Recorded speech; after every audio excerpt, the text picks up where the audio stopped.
Average day in the life of the college male, part two. After both your liver and security deposit have suffered enough damages, it's time to convince people to get the fuck out of there. So you turn off the music and withdraw some cryptocurrency so you can afford to call an Uber because, quite frankly, it's been 5 weeks and you're due. And the ride goes okay, except for your one friend who is asking way too many questions about what it was like serving in the Gulf War. And not because he necessarily cares, just because he wants to demonstrate that he has knowledge about the Gulf War. After arriving at the bar, you're getting just fine. You've been going there for years, and let's be honest, a piece of goddamn paper mache could get you in that place.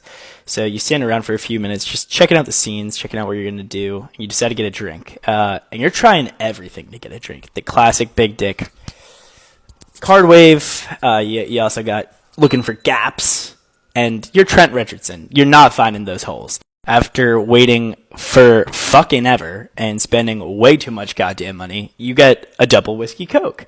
And you choose this option because the classic vodka soda seems a little bit too effeminate, but whiskey straight is, come on, let's be honest, a little gross, and it's also going to remind girls of how their dads used to smell in like 2008 amidst economic recession. After the pregame mixes with the new booze, you and your friends bust out like one of 3 white guy dance moves. You guys really just look like inflatable guys at used car parking lots, and you're just sort of like hanging out. It's a very awkward thing to describe, but eventually you see a girl and she's clearly not interested on the guy grinding behind her, so you go over and say, pretend to be like her brother or some shit. Now, she's going to like this because you've demonstrated you're kind of witty and you're different than other guys in the bar.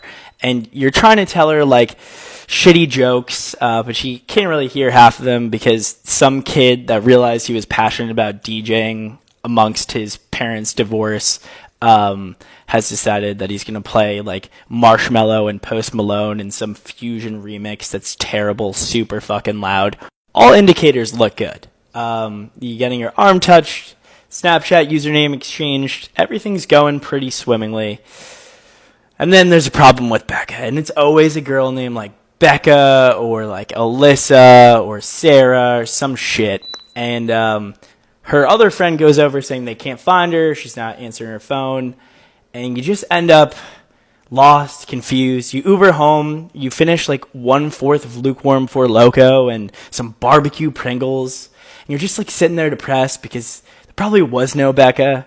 And when you wake up in the morning, there's like 4 pending Snapchats her way that you don't remember sending.